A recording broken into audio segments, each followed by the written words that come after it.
Tingnan nyo naman yung pickle. Pickle! Apakaliit. Lagyan natin yung ano, yung dahon. Sarap. Namulaklak. Sa dahon. Eh, ang ganda ng itsura ng burger, oh.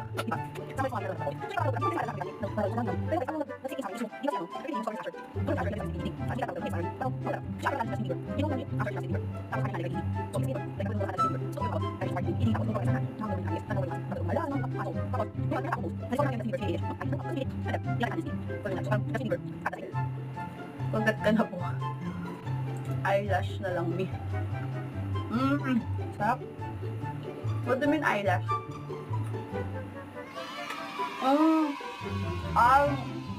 Very eyelash.